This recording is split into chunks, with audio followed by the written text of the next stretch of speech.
Robin. How are you today? I'm doing great. How are you doing today?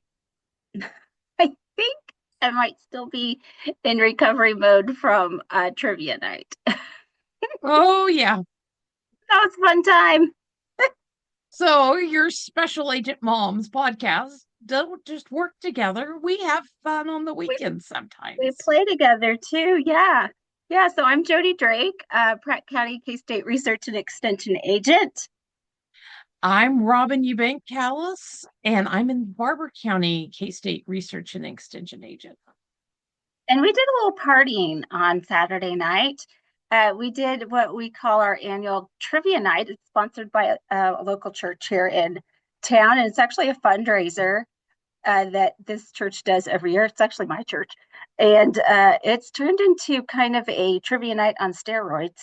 Uh, there are probably at least 28 teams. Each team has about 8 people on it. And it's fun time. Fun time was had by all. We had lots, and the reason I'm bringing this up is because we had lots of snacks. Each team brings their own snacks and your own beverages, and there's 10 rounds of questions, and it's just good, clean fun. We just have good, clean fun. But the snacks is where it's at, right? I really think we should have a contest for who has the best snacks because we are right up there.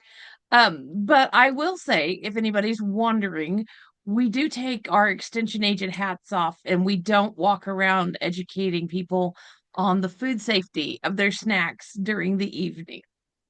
We do not. We do not. Um, but we are mindful.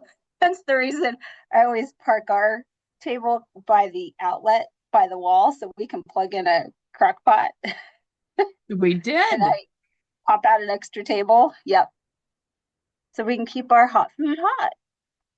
We did. And the other thing is that we consume it within 2 to 3 hours, or we get it back in a refrigerator because we're done and taking it home. Yeah, absolutely. Yeah. We just we just do. It's just the way we are. Yes. And why And I think that's really telling is that your jobs can change who you are as a person. absolutely. Absolutely. Yeah. And if you looked around the room, I don't know if you were able to meander around much. We hold this event at our fair building, which holds a lot of people. It holds quite a few people. I didn't add up how many people are there. There's a lot of people. And if you looked around at the different snacks and stuff, there was a table like 2 tables over. They had just ordered in pizza. Did you see their stack of pizzas? That's a pro move. I'm just saying. They didn't have to worry about cooking or anything. They just had pizza delivered. A lot of tables will just make like a snack mix, something that doesn't have to be Hmm. kept hot or cold. We had made popcorn, I should say. My significant other made popcorn for us, which was pretty tasty. And a lot of people just do snack foods that don't have to be kept hot or cold. So that's pretty smart. Pretty It smart. it it really can be. And there was plenty of ice chest and ice floating Mm-hmm. around to keep the cold foods cold. Mm-hmm. Yeah, absolutely. Yep. And we utilized the oven in the kitchen to heat up our snackies. So, We did. We did. I actually baked them on site instead of trying to transport them and keep them warm. So, yep. Yep. and maybe we'll And talk more about that because that was it was a first for me to make that snack. So, yeah, those were good why are we talking food? because, like, the biggest snacking weekend is coming up Absolutely. this Sunday. I mean, I haven't looked at the statistics, but I'm pretty sure more wings will be consumed next Sunday than on any other weekend in the United States. I mean, don't fact check me on that, but I might not be wrong. I love that. I might not be wrong. So, yes, because, I think about it. I'm not always been a huge NFL fan. Um, but Super Bowl This, parties. this is not a sports broad podcast at all, but Robin and I do occasionally watch some football. I have to admit, my favorite football to watch is college football. I'd much Mhm. rather be in Bill Snyder Stadium watching the Wildcats play. But exactly, I will be tuning in to at least part of the Super Bowl to watch the ads anyway. I mean, I might tune in to see Taylor Swift's boyfriend play occasionally, but more for the ads, And I probably get more into the football side of it than you do. Um, probably. yeah. And it in large part, it's been watching college ball and now knowing the names as NFL players. And there's several K-State players, Hmm. to That is follow fun. That is fun. on multiple teams. So, Yeah. the odds. But regardless, whether you're the die-hard football fan or the one who says, shh, the commercials are on, we're all eating snacks. I actually had a class in college and must have been on advertising that required us to watch the so many of the ads throughout the Super Bowl as part of our class. So that was fun. Hmm. Get to do homework while having a Super Bowl party. Exactly. It was That awesome. is a highlight of well, maybe not a highlight of a college career, but it's definitely a highlight of a class. Yeah. Wasn't so bad. So I have a few how things have changed facts for you. Okay. And so since the first Super Bowl, which was in 1967, just in case you needed that random fact for the day, um, I would have the thought it would tick have been earlier than that, but go ahead. the ticket price has increased from $12 to over $10,000 for some tickets. That's crazy. So, and the commercials were estimated to cost around 42,000 when it started, and now they're up over 5 million. Oh, I heard 8 million the other day. And that's That's like per crazy. commercial, not for the Yeah. whole. Yeah. Oh my gosh. Oh my gosh. So, and originally it was university bands for the halftime show. Yeah. Nice. Can you imagine if a university band came out on the field for Super Bowl halftime today? That would they would get booed probably. Yeah, we would. Yeah. So it, Unless they were the pride of Wildcat Land. I mean, come on. hey, yeah, I enjoy the band. The band is fun. So, I know. I know. Okay. I'm that football fan even at K-State games. You got to stay and watch the band during halftime. So anyway, we're going to go along with the lines that also our food safety knowledge has changed since 1967. Can you believe that? I'm hoping it has. What we know today has not always been what we knew to be best. Yeah. So we used to believe that you could tell when meat was done based on its color and texture change. And honestly, that's not 100% reliable. So to be 100% reliable, you need that meat thermometer to test to ensure whether meat, poultry, and egg products have been cooked to a minimum internal temperature. Yep. The other thing that we now know, one of the greatest culprits of cross contamination is a kitchen towel. Do you know when your kitchen towels were last washed? Yeah, I just washed some last weekend actually because my child had mopped something up off the floor with them. Ah, and when you have other people in your kitchen, I was a single lady long enough that I could have told you exactly what was on my kitchen towels. But now Yeah. mine get tossed in that washing machine a lot more frequently. Yeah. And you want to make Yeah. sure you're using some hot water on them too when you're washing them. Oh, yeah, for sure. Yeah. She had spilled some pop on the kitchen floor.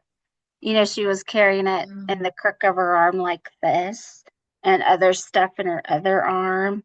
And she was walking behind me, and I went back like this, and she squeezed it. It was, of course, all my fault. And she spilled it on the floor. Yeah, it was bad all over the place. But you got fresh, clean kitchen towels out of it, Oh, yeah. Yeah, yeah. And a little which food spot of, safety wise was a good outcome. it was all good. It was all good. Yeah. Yeah. Hmm. Okay, so I got a question for you. Did your mother, and Oh. I'm not ragging on the moms here. Our moms are both gone. They cannot defend themselves, but I know my mother did this. Ever thaw ground beef in the kitchen sink, like put it out in the morning, and then by lunchtime hope it was partially thawed and then make lunch with it? Um, Probably not the kitchen sink, but we had a bowl and Okay. it'd be on the kitchen counter. Okay. So Yeah. it's the same effect, but You're not supposed to do that. no, no, No, I know this. no. Okay. Yeah. So It if you're uses. thawing foods, the only safe Hmm. ways to thaw them are in cold water, about 70 degrees, I think is what Serve Safe says, 70 degrees in the microwave or as part of the cooking process. Yeah, there's the only ways, safe ways to thaw food. Um, Mom. No, no, no. Refrigerator too. Oh, yeah, You can thaw refrigerator. them in Yeah. the Okay, yeah. refrigerator. Yeah, yeah, you can put them in the refrigerator. Yeah. Yeah, sorry. Yeah, in the refrigerator is perfectly safe as well. So Mom, bless your heart. It's a wonder we didn't die from food poisoning. That was not okay. Don't do that. Do not thaw your ground beef out on the counter or in the sink. That's just not okay. Okay, don't do that.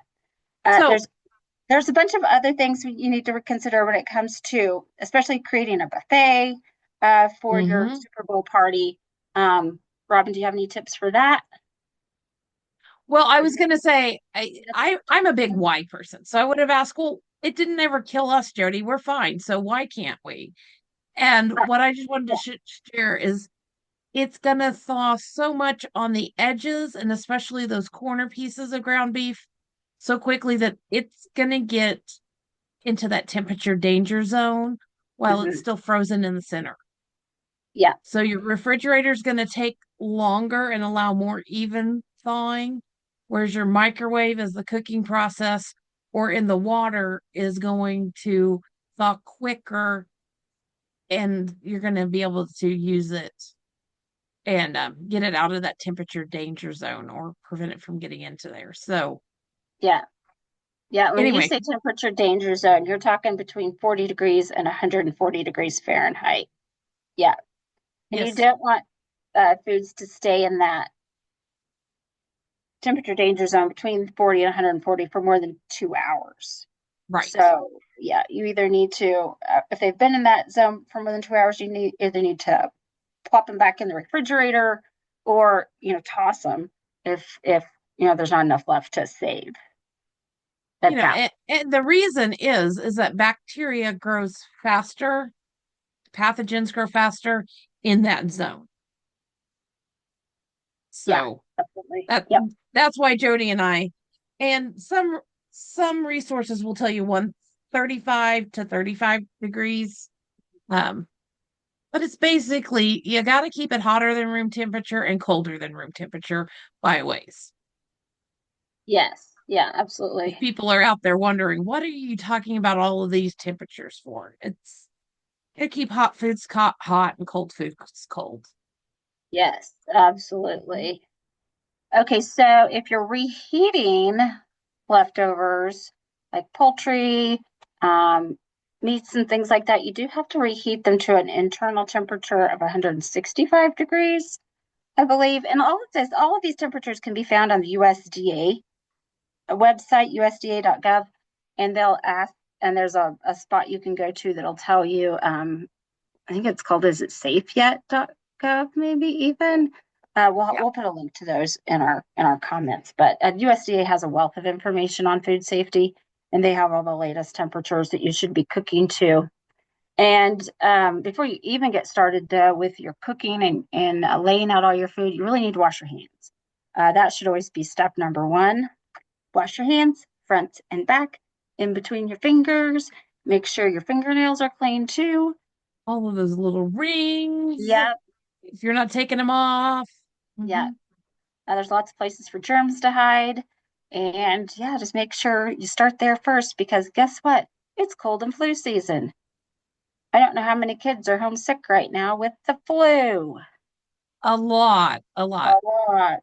So make sure you've got your hands washed. Hand sanitizer does not replace washing your hands. It doesn't. Just good soap and water will do a good job.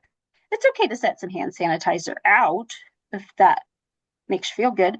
It's not going to hurt anything, but make sure it dries completely on your hand before you start touching your food. So, yeah. Let's see here. What's next on our list here, Miss Robin?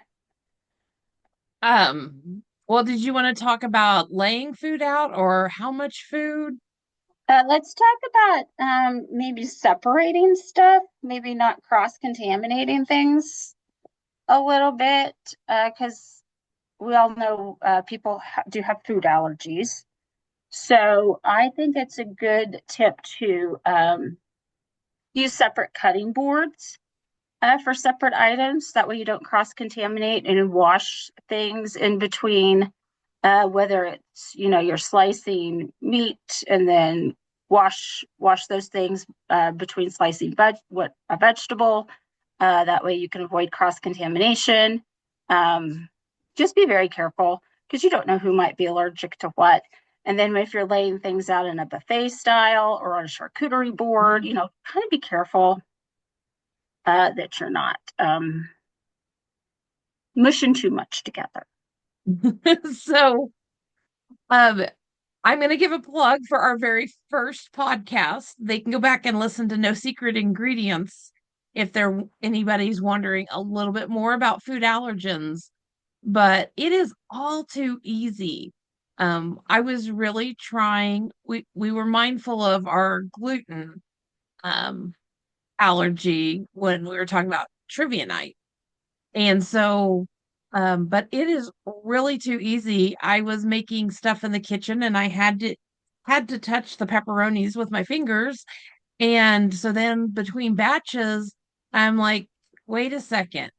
I touched what was I think it was vanilla wafers, which would have had gluten in them. Oh, And I can't remember if it was my husband that was in the kitchen or somebody else, and I'm like, I gotta go wash my hands before I touch the pepperonis again because it is easy even to cross contaminate, uh, with things like that.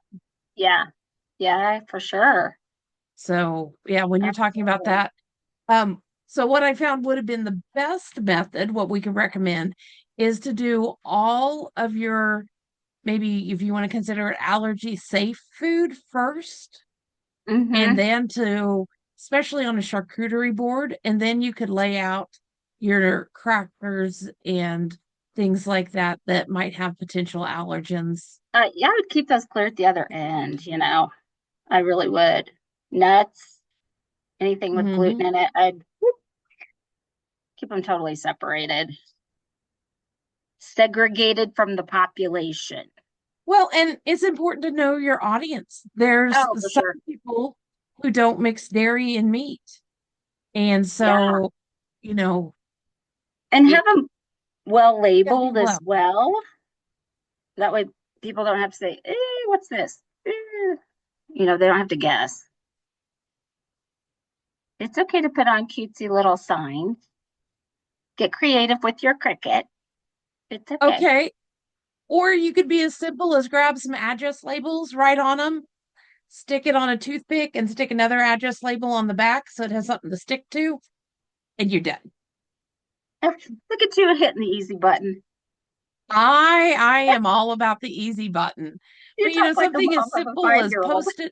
post-it notes or address labels make great labeling sources as well. You're funny. You're funny. Okay.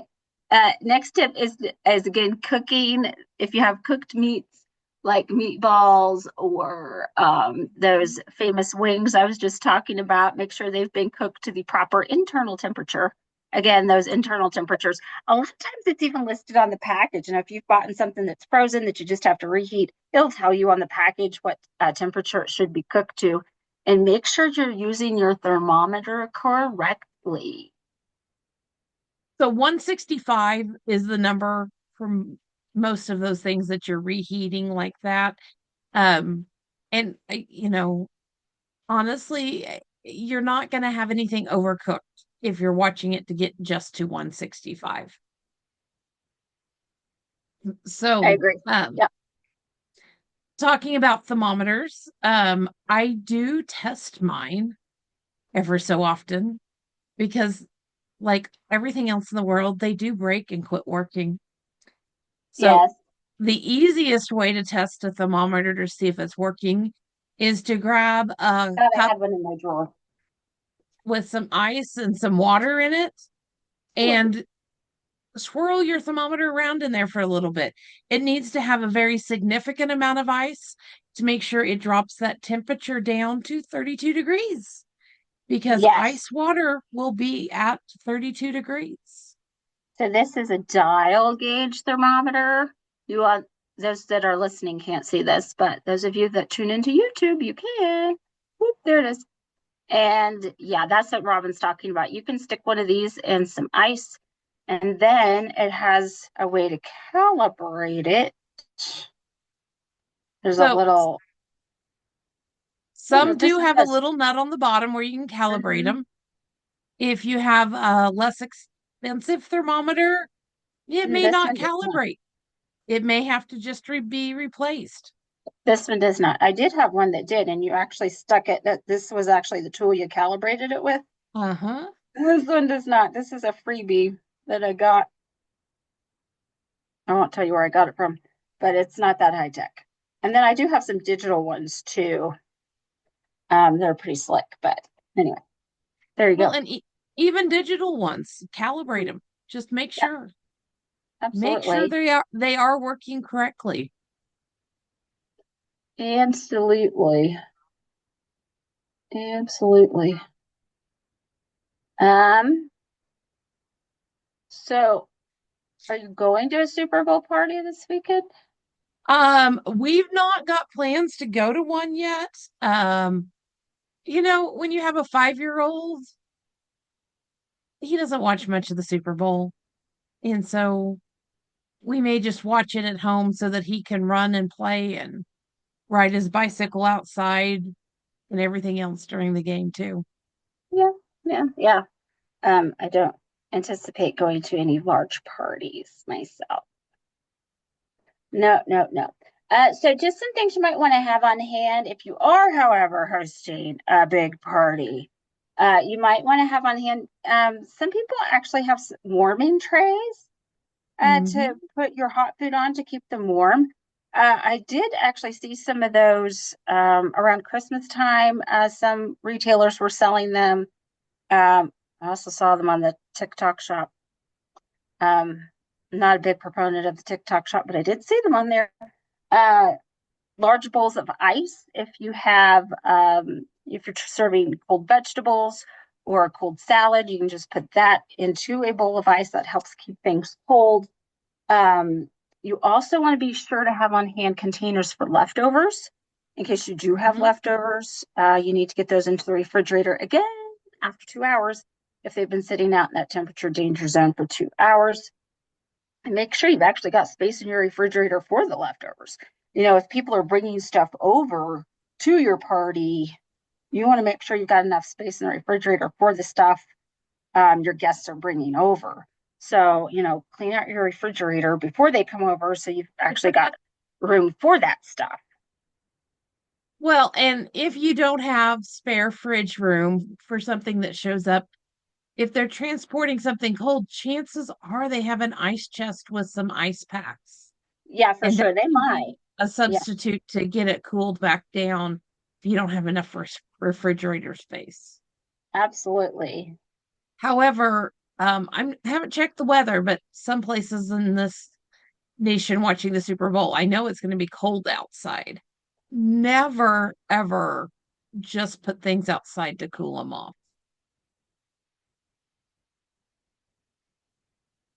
there's all kinds of websites out there that'll give you food safety tips and like I said, USDA has tips on temperatures to cook things at. If you go to fightbac.org, it will also have some good tips on food safety as far as proper ways to clean, proper ways to has all the clean, cook, separate, and chill tips that we gave you earlier. Uh, ways to keep your kitchen clean, things like that. Just ways to clean and sanitize and basically not get people sick, which is So our goal here. we do say that as fightback.org. And Jody, for anybody wondering, what does BAC stand for? Oh, bacteria. Yeah. There we go. Yeah. We're fighting the bacteria.org. So, yes. Yeah. Absolutely. Because that's really what we're trying to avoid is getting people sick. Yes. Now, is it going to stop any flu outbreaks? Well, you know, probably not, but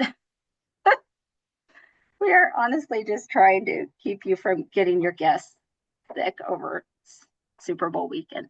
Because you want people to remember your party. You want them to talk about the great time they had, maybe with the snacks and watching the game and the fun relationships.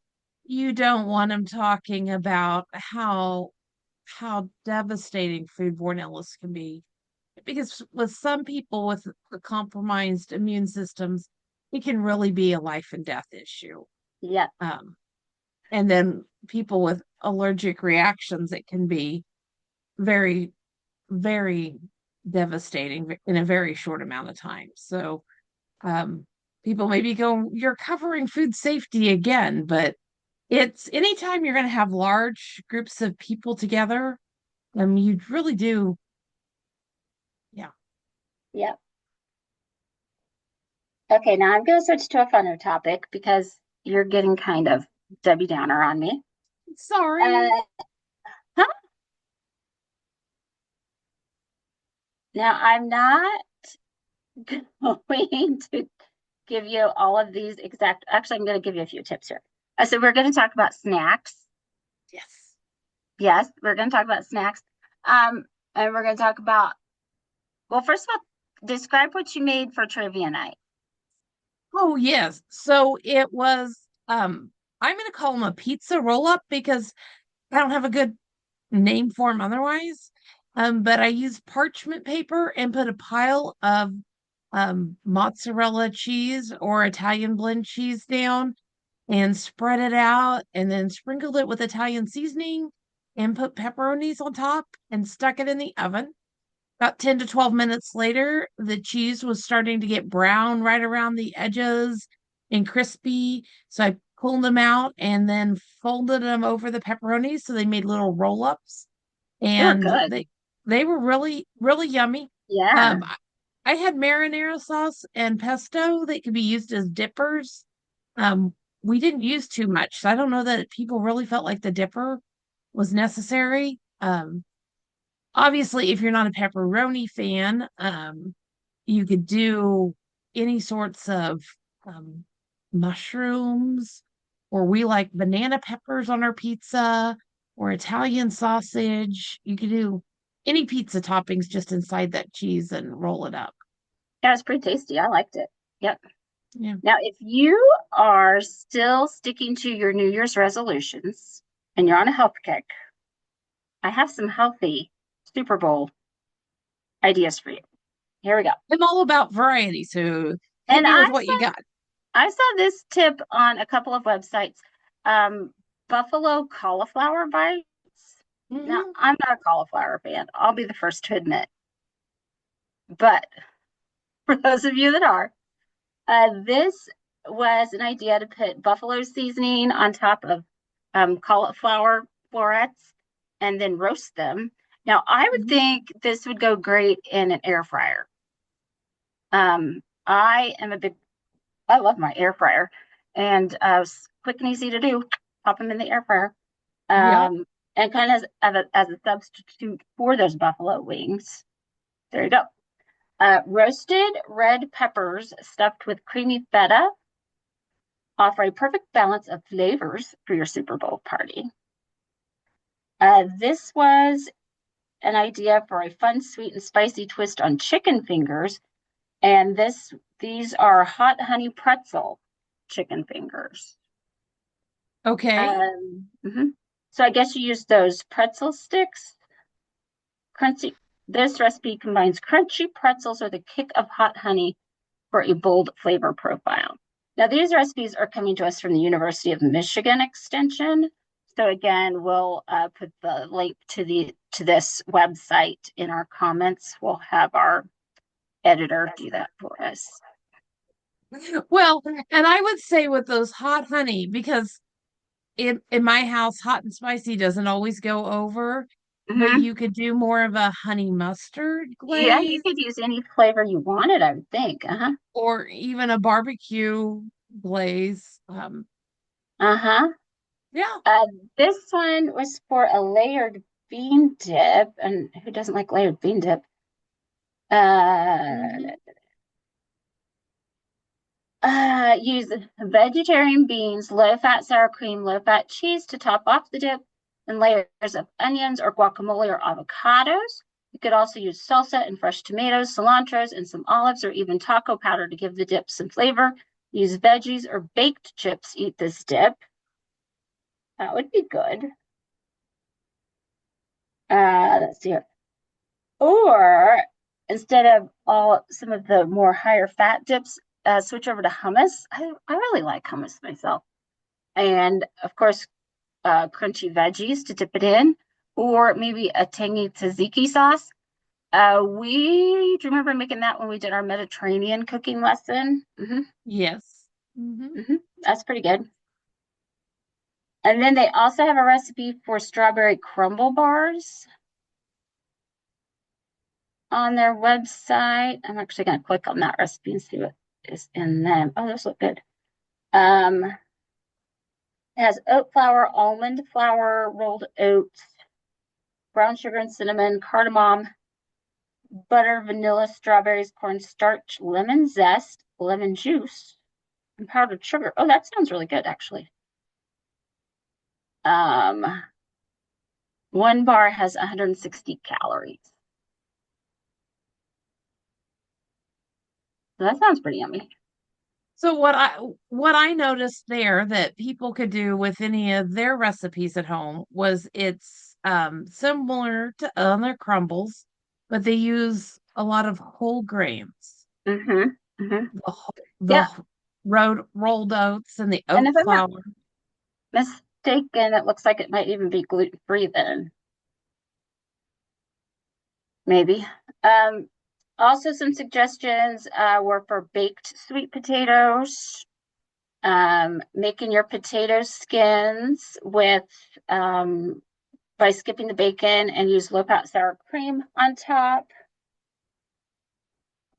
I don't know. I kind of like bacon. Mm, Well, and it's choices. yeah, absolutely. A little bit Absolutely. of crumbled bacon versus wrapping something in bacon, you Hmm. know. Hmm. Hmm. So those are just a few tips. And like I said, we'll try and leave some links for you to some of those healthier options. And And yeah, pace yourself. I think the other piece there is also a variety. If you're Mhm. planning for guests, and you don't have to make it all yourself, but if you can ask somebody to specifically bring some vegetables or, ask somebody what kind of dip they're bringing. So not everything is a sour cream, Sure, rich yeah. kind of dip. Um, or, have a theme. I know I went to one party once. It was a lot of fun. It was all a chili party. And so maybe two or three people made crock pots of chili and everybody else brought their favorite chili toppings. Oh, yeah. Hmm. Yeah, you could keep it easy. Yeah. Um, That's a great idea. Yep. So, and chili can be anything depending on whose definition of what their chili is. Absolutely. So, For sure. Okay, so so, that mean I get to come to your house or you're coming to mine? oh, I'll reference the 5-year-old that needs to run again. Yeah, Yeah. Hmm. yep. There's lots of room to run at my house. It's great. We'll just send him I outside. I will tell you, he has a definite favorite in the Super Bowl. He has became a Chiefs fan. Okay. There's nothing Like I wrong said, with that. we're not huge NFL fans, but he wanted a Patrick Mahomes jersey, so um, Awesome. he may have got a Chiefs sweatshirt instead, but he gets to support the Chiefs leading up to the football game. I love it. I love it. He'll have a great time. Yeah. Mhm. Do you even know who the other team is? Yes, they're playing the Philadelphia Eagles, as a matter of fact. That's Oh, only Jodi. because I might or might not have listened to Kylie Kelsey's podcast a time or two. So, Yes. She can be fun and having our own podcast makes it different to get to listen to others and learn more. yeah, exactly. Yep. So Okay. Anything else? I don't have anything else today and Jody and I have just been at some meetings together the last couple weeks, so we can't even tell you what's coming next for the Special Agent Moms podcast, but we You are, know, I guess we could share, we are going to try to switch to a Wednesday release date yeah, we instead of are. We sure Friday. are. Yeah, this has been such a fun journey. Learning how to do this. We're still working out some speed bumps along the way, but it has really been a fun journey. And I, you know, last week we were on campus at Kansas State University, and it was great to see some colleagues and just the networking. I think that's the most I get the most out of that, just networking with some other people from across the state.